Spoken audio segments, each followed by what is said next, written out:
नमस्कार, मैं हूं सुगंधा सत्या और आप देख रहे हैं सत्य विजन न्यूज। देखिए हमारे साथ सिर्फ कुछ ही मिनटों में खबरें सीधे आपके शहर, गांव और ज्वार से बिल्कुल एक अलग अंदाज में। आइए देखें आरा और बक्सर जिले की बड़ी खबरें। हाथ पैर में दर्द की शिकायत के बाद क्वारंटाइन अवधि पूरे किए बिना प्रवासी लौटा घर, हुई मौत। कोइलवर में क्वारंटाइन सेंटर की सुरक्षा में कमी के कारण बिना डिस्चार्ज हुए अस्वस्थ अवस्था में घर गए एक प्रवासी की मौत हो गई। एक 31 वर्षीय कमलेश कुमार कोइलवर नगर पंचायत के वार्ड नंबर 2 का निवासी ललन प्रसाद का पुत्र था। क्वारंटाइन सेंटर में रह रहे प्रवासी कमलेश को हाथ पैर में दर्द की शिकायत थी, जहां से दवा दी गई थी। रविवार की सुबह वह घर लौट गया। इस दौरान उसकी तबीयत खराब हो गई। रात में हाथ पैर में दर्द बढ़ गया। उसने पेट फूलने की शिकायत की। उसके बाद कोइलवर पीएचसी में इलाज के दौरान रात करीब 11 बजे उसकी मौत हो गई। घटना चाणक्य फाउंडेशन में बनाए गए क्वारंटाइन सेंटर से जुड़ा है। इस घटना में क्वारंटाइन सेंटर की सुरक्षा व्यवस्था पर भी सवाल खड़ा हो गया है।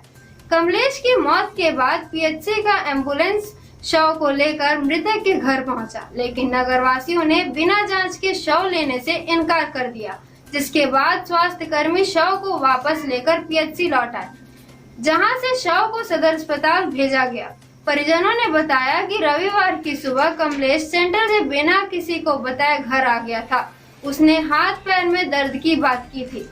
रात 10 बजे तेज दर्द होने पर उसे पीएचसी में ले जाया गया, जहां इलाज के दौरान उसकी मौत हो गई। डॉक्टर शिव शंकर प्रसाद ने कहा कि कोरोना के कोई लक्षण नहीं दिखाई दिए थे। क्वारंटाइन सेंटर में अश्लील गाना बजाने व डांस करने पर झगड़ा, 21 प्रवासी मजदूर सेंटर से भागे। क्वारंटाइन गांव में क्वारंटाइन सेंटर बनाए गए उत्क्रमित मध्य विद्यालय में मोबाइल फोन पर अश्लील गाना बजाने पर डांस करने को लेकर विवाद हो गया। इस दौरान माहौल बिगड़ गया और क्वारंटाइन सेंटर में रहने वाले प्रवासियों व स्थानीय लोगों के बीच झगड़ा हो गया। इस बीच क्वारंटाइन सेंटर से 21 प्रवासी मजदूर भाग निकले। घटना रविवार शाम की है। प्रवासी मजदूरों के भागने के बाद विद्यालय प्रबंधन ने इसकी सूचना स्थानीय सहार थाना और अंचलाधिकारी को दी गई। भागने वाले सभी प्रवासी चौरी थाना क्षेत्र के अंधारी गांव के रहने वाले थे। रविवार की संध्या प्रवासी मजदूर और स्थानीय ग्रामीणों के बीच विवाद के बाद शाम 6 बजे से 8 बजे के बीच प्रवासी मजदूर केंद्र से भाग निकले और अपने गांव जा पहुंचे। क्वारंटाइन सेंटर छोड़कर जाने वाले सभी प्रवासी रेड जोन इलाके मुंबई से 20 मई को आए हुए हैं। क्वारंटाइन सेंटर छोड़कर जाने के बाद ग्रामीणों और कोरोना के भय के कारण सभी प्रवासी मजदूर गांव के बाहर एक बगीचे में ठहरे। अंगियाओं के क्वारंटाइन सेंटर से सुविधाओं की कमी के कारण 39 प्रवासी भागे। प्राथमिक विद्यालय बंटोला में बने क्वारंटाइन सेंटर प्रवासी मजदूर समुचित सुविधा नहीं मिलने का आरोप लगाकर अपने घर चले गए। यह सभी प्रवासी मजदूर देश के रेड स्पॉट जगह से रविवार को अपने प्रखंड में आए थे। इस बारे में प्रवासियों ने बताया कि हम लोगों को रविवार को प्रखंड मुख्यालय से बंटोला में बने क्वारंटाइन सेंटर में भेज दिया गया था। वहां करकट के 2 कमरे में बने सेंटर में बिना सुविधा के अधिकारियों द्वारा रहने के लिए बोला गया था। वहां सुविधाओं की समुचित व्यवस्था नहीं है, जिसमें 39 प्रवासी का रहने में कोरोना संक्रमण का खतरा बढ़ता हुआ दिखाई दे रहा है। इस 2 कमरे में बने सेंटर में सोशल डिस्टेंसिंग का पालन नहीं हो सकता है, जिसके कारण लोग संक्रमित हो जाएंगे। तो इस तरह से चल रहा है प्रदेश में क्वारंटाइन सेंटर। रिटायर्ड फौजी ने भतीजे को गोली मारकर हत्या की, बड़े भाई को किया घायल, फिर हुआ फरार। स्थानीय सहार थाना क्षेत्र के एकवारी गांव में सोमवार की सुबह एक रिटायर्ड फौजी ने अपने बड़े भाई के बेटे की गोली मारकर हत्या कर दी।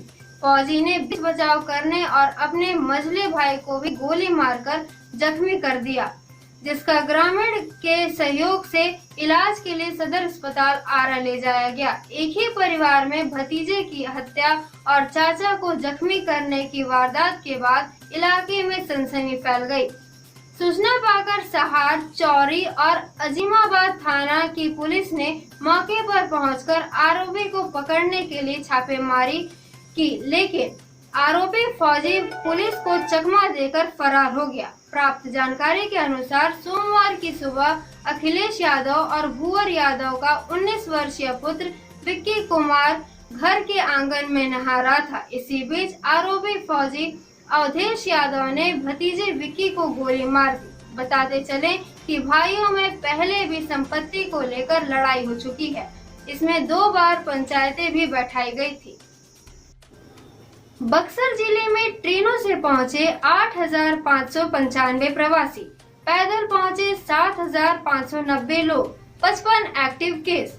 जिले के सभी क्वारंटाइन सेंटर पर विशेष भोजन के तहत सेवैयां प्रवासी कामगार एवं मजदूरों को परोसी गई।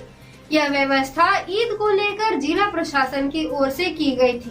प्रशासनिक सूत्रों से प्राप्त जानकारी के अनुसार जिले में अभी कुल 52 पंचायत स्तरीय क्वारंटाइन आपदा राहत केंद्र पर 383 प्रवासी कामगार एवं 364 प्रखंड स्तरीय क्वारंटाइन आपदा राहत केंद्र पर 2,06,02 प्रवासी कामगार हैं, जिन्हें प्रशासन के द्वारा डिग्निटी किट भी दिया गया है। सभी को समय अनुसार भोजन, पानी व अन्य व्यवस्थाएं सरकार दे रही है। अभी तक जिले से कुल 1,672 व्यक्तियों का सैंपल टेस्ट के लिए भेजा गया है, जिसमें से 1,487 व्यक्तियों की रिपोर्ट नेगेटिव पाई गई है। इनमें से 59 व्यक्ति पूरी तरह से स्वस्थ हो गए हैं। 55 व्यक्तियों में संक्रमण अभी भी एक्टिव है। रेल के माध्यम से रविवार तक 8,595 व्यक्ति बक्सर आ चुके हैं। 7,590 व्यक्ति पैदल अथवा अन्य माध्यमों से बक्सर आए हैं। अब ई स्टोर से ऑनलाइन खरीदारी कर सकेंगे ग्रामीण। लॉकडाउन 4 में भी ग्रामीण इलाकों में रहने वाले लोगों की स्थिति में अधिक सुधार नहीं हुआ है। आज भी जरूरी सामान के लिए लोग शहरी इलाकों में स्थित दुकानों पर आश्रित है। बड़ी समस्या तो यह है कि सरकार ने निजी वाहनों के परिचालन की अनुमति तो दे दी है, पर गरीब परिवार के लोग 3 गुना किराया देकर शहर जाने को सक्षम नहीं है। लेकिन अब उन्हें सामान की खरीदारी के लिए दूसरों पर आश्रित नहीं रहना होगा और न तो अधिक कीमत देनी पड़ेगी।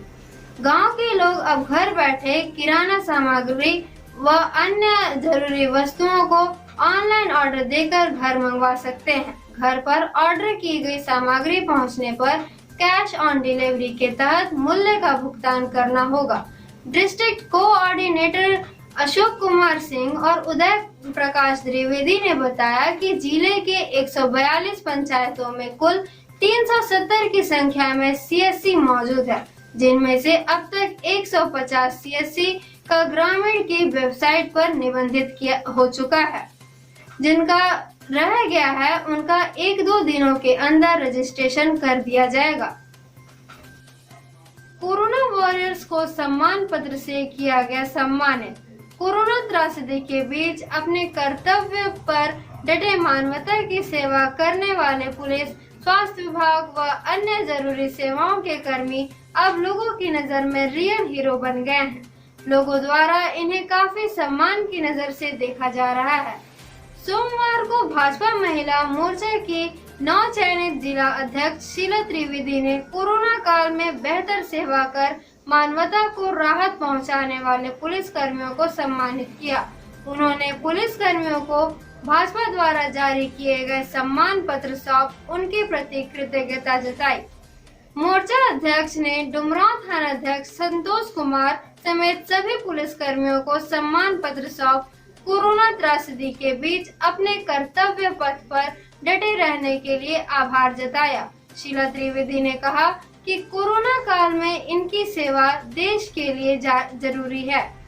पुलिसकर्मी अपने जान की बाजी लगा कानून व्यवस्था को बनाए रखने के साथ ही लोगों को इस वैश्विक संकट से निकाल रहे हैं। इस मौके पर उनके साथ महिला मोर्चा की सीमा मिश्रा, दीपाली विश्वास भी थी।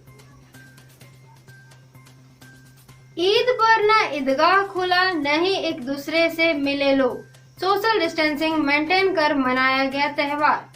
कोरोना संक्रमण में सोमवार को मुसलमानों का सबसे बड़ा त्यौहार ईद शांतिपूर्ण माहौल में संपन्न हुआ। इस ईद पर न तो ईदगाह में नमाज अदा की गई, न ही परंपरा के अनुसार लोग एक दूसरे को गले मिलकर बधाई दिए, बल्कि लोगों ने अपने घरों में ही ईद का त्यौहार मनाया और घर में परंपरा के अनुसार सेवइयां व अन्य पकवान बना परिजनों के साथ खाया। इससे सुबह से शाम तक मुस्लिम मोहल्ले में शांति पसरी रही। अमूमन ईद के दिन पूरे शहर में काफी चहल पहल देखी जाती थी। सुबह से देर रात तक ईद का जश्न मनाया जाता था। ईदगाह पर तील रखने की भी जगह नहीं बचती थी। सैकड़ों नमाजी ईदगाह के बाहर मुख्य सड़क पर भी नमाज अदा करते थे, लेकिन इस बार परिस्थिति बदली हुई है। वैश्विक महामारी कोरोना से पूरी दुनिया करहा रही है। कोरोना को मात देने के लिए सोशल डिस्टेंसिंग सबसे जरूरी है। धार्मिक संस्थानों को बंद कर दिया गया है। सरकार व प्रशासन के निर्देश का पालन करते हुए मुस्लिम भाइयों ने ईद के दिन भी ईदगाह पर जाने से परहेज किया। डुमरांव के साथ ही नया भोजपुर में भी ईद का त्यौहार काफी शांतिपूर्ण माहौल में मनाए जाने की सूचना मिली है। 242 लोगों ने कैंसिल करवाया 4,78,000 रुपए की टिकट। रेलवे स्टेशन पर सोमवार को आरक्षित टिकट कैंसिल कराकर रुपया वापस लेने के लिए काउंटर खुलते ही लोगों की भीड़ उमड़ पड़ी है। पहले दिन 242 लोगों ने 4,78,000 का आरक्षित टिकट कैंसिल कराया। आरक्षण टिकट कैंसिल कराने के लिए सुबह 8 बजे से ही काउंटर पर लोग सोशल डिस्टेंसिंग का पालन करते हुए लाइन लगाकर खड़े हो गए थे। टिकट कैंसिल कराने के लिए पहले दिन खुले काउंटर पर 242 लोगों के द्वारा 606 यात्रियों का टिकट कैंसिल कराया गया। टिकट कैंसिल कराने के एवज में इन सभी को रेलवे द्वारा 4,78,770 रुपए वापस दिए गए। वहीं दूसरी तरफ आरा से बाहर जाने के लिए 1 जून से चलने वाली ट्रेनों के लिए कुल 40 नया टिकट यात्रियों के द्वारा लिया गया। 40 टिकट पर 50 लोग यात्रा करेंगे। इन 40 लोगों के द्वारा टिकट लेने पर रेलवे को पहले दिन मात्र 50,000 रुपए की राजस्व प्राप्त हुई है। टिकट कैंसिल कराने के संबंध में रेलवे स्टेशन प्रबंधक बीके पांडे ने बताया कि संभावित भीड़ को देखते हुए 2 काउंटर सोमवार के दिन खोले गए थे। दोनों काउंटर पर टिकट कैंसिल करने के साथ में टिकट की भी आरक्षण की जा रही है। सोमवार को टिकट कैंसिल करने के साथ टिकट लेने वाले कुल लोगों की संख्या 282 थी। मौसम विभाग मुख्यालय 13 मई तक हीट वेव का खतरा। दिन का तापमान एक दिन में बढ़ा 4 डिग्री। बक्सर जिले में पिछले 3-4 दिनों से गर्मी बढ़ने लगी है। ऐसे में पूर्वा हवाओं के कारण जीना दूभर हो गया है। रविवार से शुरू हुए पूर्वा हवाओं का असर सोमवार को भी देखने को मिला, लेकिन दोपहर होते ही गर्म हवाओं ने अचानक मौसम के तेवर बदल दिए। देखते ही देखते पारा 40 के पार पहुंच गया। नौताप शुरू होने के पहले दिन ही जिले में गर्मी का रौद्र रूप देखने को मिला। सोमवार को तेज धूप और लू चलने के कारण पारा 44 डिग्री सेल्सियस तक पहुंच गया, वहीं जबकि न्यूनतम तापमान 28 डिग्री सेल्सियस रहा। बता दें कि नौताप में 9 दिनों तक तेज गर्मी पड़ेगी। हालांकि मौसम वैज्ञानिक के अनुसार 30 मई के बाद तापमान में 3 से 4 डिग्री सेल्सियस की कमी हो सकती है। 1 जून के प्रथम सप्ताह में तापमान 7 डिग्री सेल्सियस तक रह सकता है, क्योंकि तब तक प्री मानसून एक्टिव हो जाएगा। इसके कारण हल्की बारिश की भी संभावना है। हालांकि सोमवार को तेज लू चला। 18 किलोमीटर प्रति घंटे की रफ्तार से गर्म हवा चली, जबकि आर्द्रता 17 डिग्री रिकॉर्ड किया गया। इसके साथ ही यह समाचार बुलेटिन समाप्त हुआ। हम फिर मिलेंगे अपने अगले बुलेटिन में कुछ और समाचारों के साथ। तो दीजिए हमें इजाजत। नमस्कार, आदाब, सत श्री अकाल।